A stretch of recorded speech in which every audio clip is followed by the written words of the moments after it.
नमस्कार दोस्तों, कैसे हो दोस्तों। अपन सामान्य वित्तीय में लेखा नियम पढ़ रहे थे और अपन ने दोस्तों नियम संख्या 110 तक कंप्लीट कर लिए थे।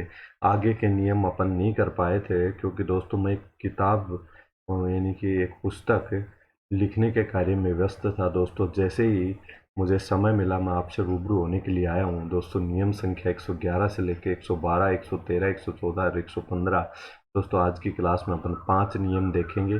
अब दोस्तों मैं आपसे कोशिश करता हूँ, आपसे जब तक अपना सामान्य वित्तीय में लेखा नियम टॉपिक कंप्लीट नहीं हो जाएंगे तब तक अपन ब्रेक नहीं लेंगे।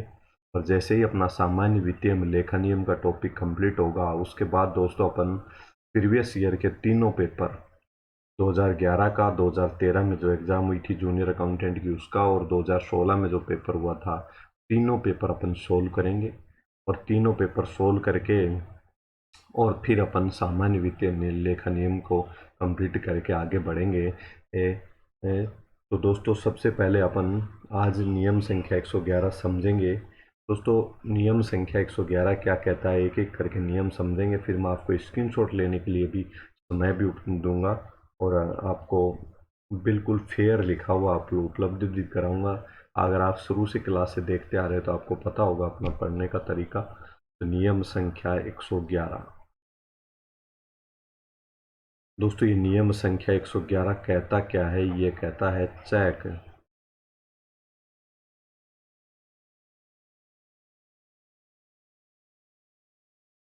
चेक द्वारा भुगतान कब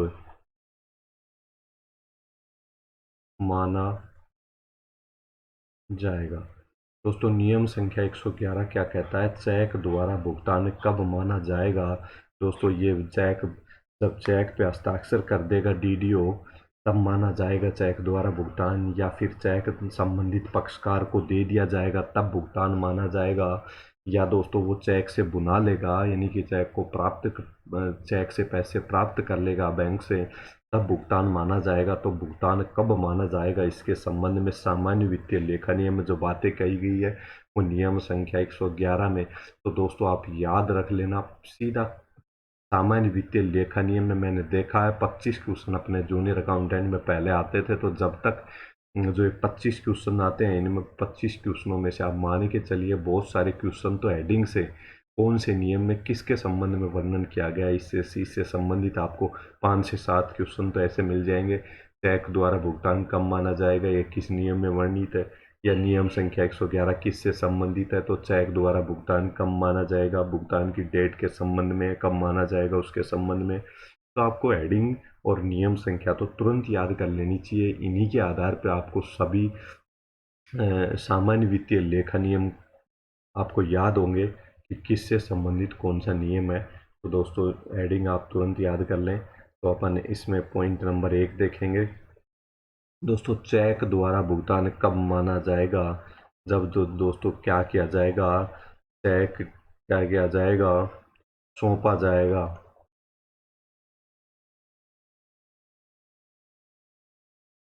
चेक सौंपा जाएगा और किस व्यक्ति को, जो भुगतान के लिए अधिकृत है।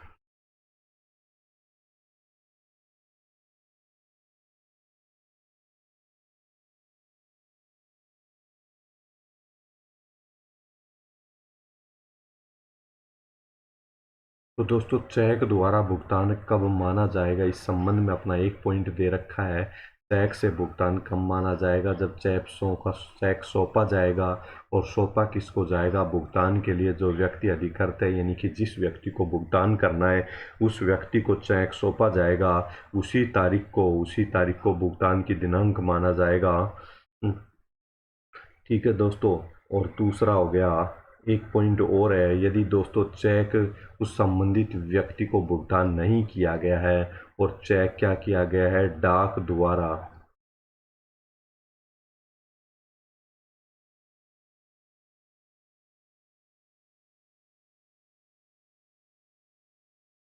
यदि चेक डाक के द्वारा अपन ने उसके संबंधित व्यक्ति के पते पर भेजा है तो दोस्तों भेजने की दिनांक को ही अपन भुगतान मान लेंगे।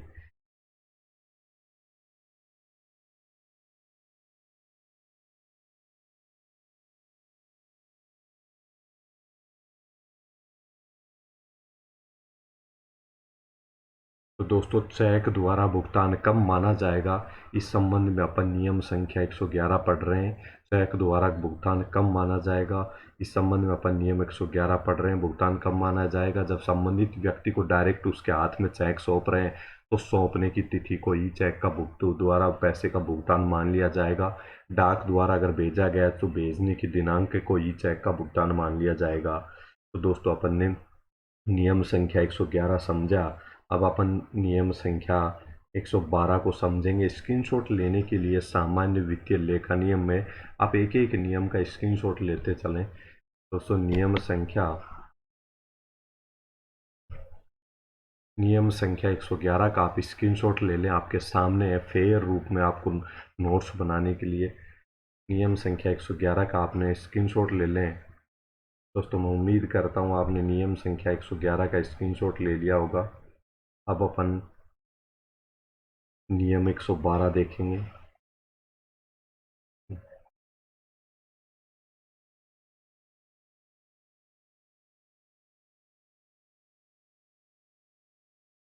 दोस्तों ये किसके संबंध में, पोस्ट डेटेड चेक के संबंध में है। दोस्तों ये किसके संबंध में है, पोस्ट डेटेड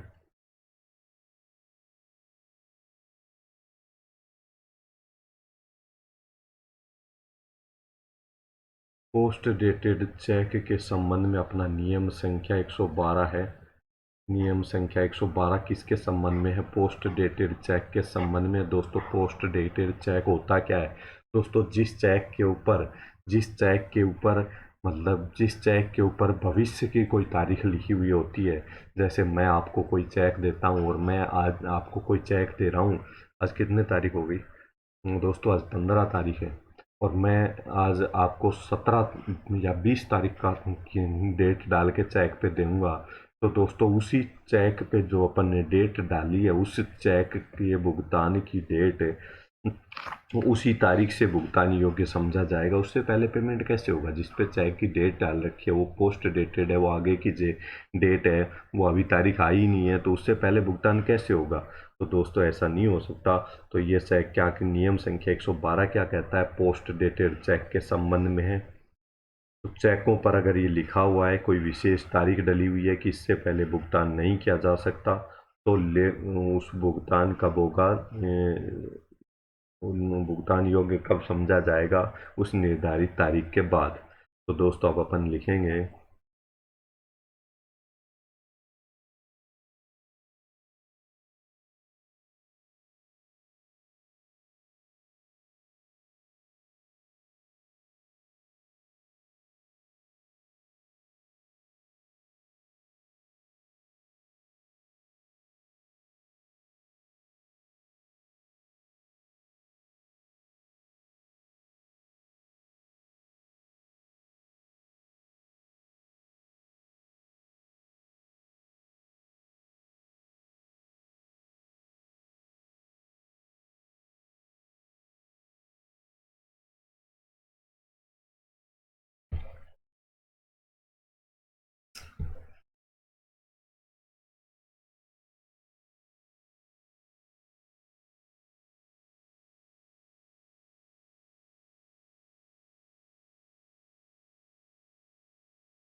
दोस्तों चेक पर किसी विशेष तारीख से पूर्व भुगतान नहीं करना अंकित हो, यानी कि भविष्य की कोई डेट डली हुई है चेक पे, तो दोस्तों उस तारीख से पहले भुगतान नहीं किया जाएगा। तो दोस्तों उस तारीख से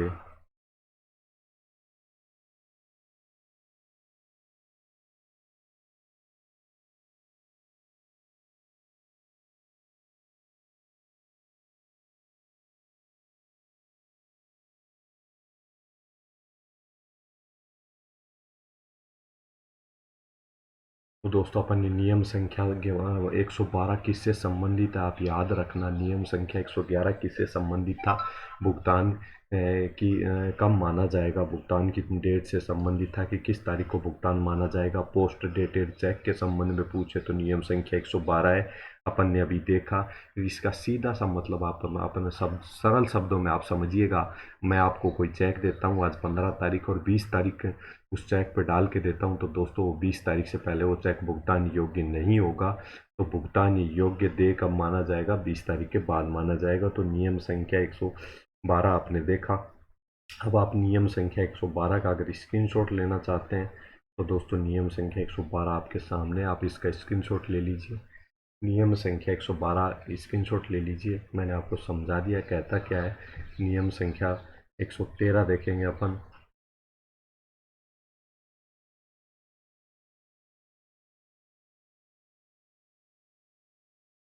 तो दोस्तों नियम संख्या 113 किसके संबंध में है दोस्तों? ये चेकों के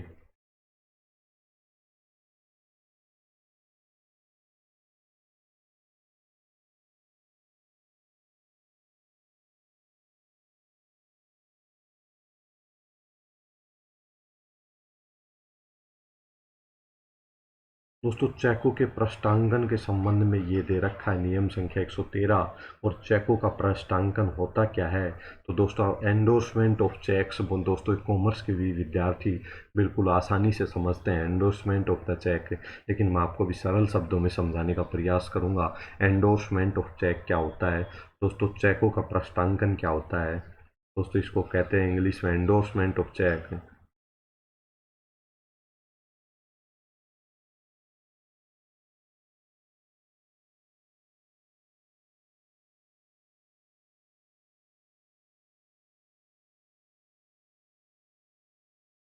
तो दोस्तों एंडोर्समेंट ऑफ चेक, चेकों का प्रस्तांकन क्या होता है दोस्तों? जी मान लीजिएगा राम नामक व्यक्ति ने, किसने? राम ने चेक दिया किसको? श्याम को। तो दोस्तों राम ने चेक पर किसका नाम लिखा?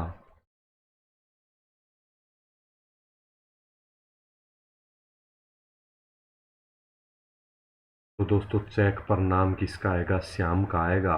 अब श्याम क्या करता है? जो राम से चेक प्राप्त हुआ है श्याम को, वो चेक किसको दे देता है? श्याम श्याम वो चेक क्या करता है? यूं का यूं श्याम को किसी अन्य व्यक्ति को भुगतान करना है।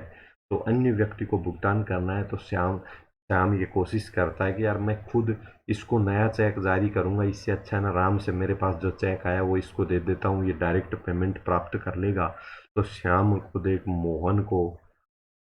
मोहन को मान लो भुगतान करना है, तो राम से जो चेक प्राप्त हुआ था वो इसने सीधा श्याम ने किसको दे दिया? मोहन को दे दिया। तो दोस्तों इसको कहते हैं प्रस्तांकन। तो इसको क्या कहते हैं दोस्तों? तो ये पूरी प्रक्रिया क्या कहला रही है यहाँ पे? प्रस्तांकन। यानी कि जिस व्यक्ति के नाम से, जैसे राम राम राम को भुगतान किसको करना था? श्याम को। और श्याम को भुगतान किसको करना था? मोहन को। तो राम ने श्याम के नाम से चेक पर श्याम का नाम लिखकर राम ने श्याम को चेक जारी कर दिया। श्याम ने वही चेक, श्याम को भुगतान मोहन को करना था किसी राशि का, तो मोहन को उसी चेक पर श्याम ने किसका नाम डाल दिया? मोहन का नाम डाल दिया, एंडोर्समेंट कर दिया। पीछे के पृष्ठ पे मोहन का नाम डाल करके एंडोर्समेंट कर दिया जाता है, तो उसको प्रस्तांकन कहते हैं। तो ये प्रक्रिया जो कहलाती है प्रस्तांकन कहलाता है दोस्तों। तो चेकों के प्रस्तांकन के संबंध में क्या नियम है? अपने सामान्य वित्तीय लेखा नियमों में क्या नियम है? तो दोस्तों सीधा शब्दों में ये क्या कहा गया है कि चेकों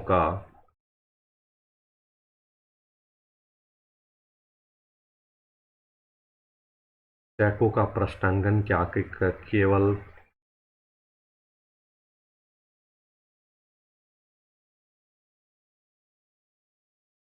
केवल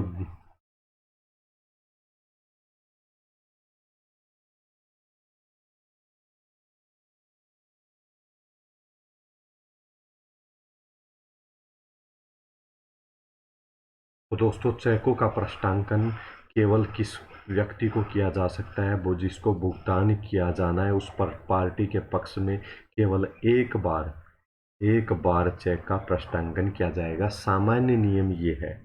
लेकिन दोस्तों कुछ अपवाद भी होते हैं किसी नियम के। तो अपन जो ये नियम समझ रहे हैं इसके कुछ अपवाद हैं। अपवाद कैसे हैं? यदि जब दोस्तों चेक किसके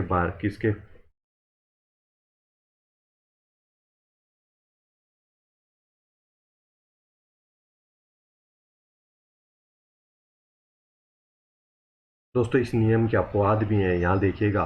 प्रश्नांकन एक से अधिक बार किन मामलों में हो सकता है दोस्तों, क्योंकि मेरे को उसी स्लाइड पे समझाना पड़ रहा है दोस्तों। लाइट की समस्या है तो थोड़ा गर्मी ज़्यादा लग रही है। थोड़ी सी जल्दी मैं क्लास समाप्त करूँगा आज की। कल से और कोशिश करूँगा कि रेगुलर क्लास आए। चेक के मामले में दोस्तों 2 बार प्रश्नांकन किया जा सकता है। दोस्तों प्रश्नांकन की नौबत कब आएगी, तो दोस्तों जब डीडीओ के पक्ष में चेक जारी कर दिया गया। दोस्तों चेक कहाँ से पारित होके आता है? कोषागार से। आप सबको ये बात पता होगी, अपन ने पहले नियमों में बात की है। चेक कहाँ से आया? कोषागार से। किसके पास आया? डीडीओ के पास आया। तो दोस्तों यदि चेक पर किसका नाम है, डीडीओ का अगर चेक पर नाम है, चेक पर किसका नाम है, अगर डीडीओ का नाम है, तो दोस्तों इसका प्रश्नांकन किसको किया जा सकता है? भुगतान करना को एक बार और प्रश्नांकन किया जा सकता है। एक बार तो नाम हो गया डीडीओ का, तो दूसरी बार प्रश्नांकन किसको किया जा सकता है? भुगतान प्राप्तकर्ता को। या फिर दोस्तों अगर डीडीओ क्या करता है, डीडीओ संदेश वाहक भेजता है, यानी कि बैंक में लाने के लिए अपने किसी ऑफिस के किसी कर्मचारी को भेजता है कि ये चेक ले जाओ और कैश लेके आओ, और फिर अगली पार्टी को कैश में भुगतान करना है। तो ऐसे मामले में कौन जाता है? संदेश वाहक। तो दोस्तों चेक कोषागार से चेक प्राप्त होता है, अपन सबको पता है। चेक किसके नाम से आया? डीडीओ के नाम से अगर चेक आता है, सीधे सीधे जिसको भुगतान करना है उसके नाम से चेक प्राप्त हो गया, तो दोस्तों एंडोर्समेंट करने की, प्रश्नांकन करने की आवश्यकता ही नहीं पड़ेगी। लेकिन यदि चेक डीडीओ के नाम से प्राप्त हुआ है, तो डीडीओ क्या करेगा? उसको भुगतान प्राप्तकर्ता के नाम से दूसरी बार क्या करेगा? उसका प्रश्नांकन करेगा। प्रश्नांकन करेगा यानी कि इसका नाम लिख देगा कि इसको भुगतान कर दिया जाए, और भुगतानकर्ता को वो चेक सौंप देगा। तो बैंक डायरेक्ट डीडीओ के नाम से जो चेक था उसका प्रश्नांकन होने पर भुगतान प्राप्तकर्ता को सीधा भुगतान कर देगा। और अगर मान लो डीडीओ को क्या करना है कि जिस पार्टी को भुगतान करना था, जिस कार्य के लिए भुगतान करना था, तो उस कार्य की शर्तों के अंदर एक शर्त यह भी थी कि भुगतान जो भी किया जाएगा वो कैसे किया जाएगा? नकद नकद भुगतान किया जाएगा। तो दोस्तों अगर नकद भुगतान किया जाएगा तो डीडीओ क्या करेगा? अगर नकद भुगतान की शर्त है तो डीडीओ क्या करेगा? नाम से तो डीडीओ के है, तो संदेश वाहक के नाम प्रश्नांकन करेगा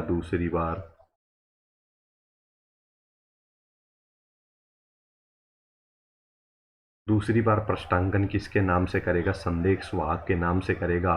तो दोस्तों प्रश्नांकन, पहली बात तो अपन ने क्या पढ़ी? नियम का सामान्यतः नियम क्या कहता है? नियम संख्या 113 क्या कहता है एंडोर्समेंट ऑफ चेक के संबंध में? ये अपना नियम संख्या 113 कहता है कि चेक का सामान्यतः प्रश्नांकन किया ही नहीं जाएगा, यानी कि कोषागार सीधे भुगतानकर्ता के, जिस भुगतान प्राप्तकर्ता के नाम से कोषागार से चेक जारी हो जाएगा। लेकिन मान लो कुछ परिस्थितियों में चेक डीडीओ के नाम से जारी होता है, किन्हीं कारणवश डीडीओ के नाम से कोषागार से चेक जारी हो गया, तो डीडीओ क्या करेगा? भुगतान प्राप्तकर्ता के नाम से दूसरी बार उसका क्या कर देगा? प्रश्नांकन कर देगा संदेश, या फिर संदेश वाहक के नाम से। अगर नगद में भुगतान करना है भुगतान प्राप्तकर्ता पार्टी को, तो फिर संदेश वाहक के नाम से कर देगा प्रश्नांकन दूसरी बार। तो दोस्तों ये एक तो प्रश्नांकन का मामला डीडीओ के संबंध में हो गया। एक बार प्रश्नांकन हो गया।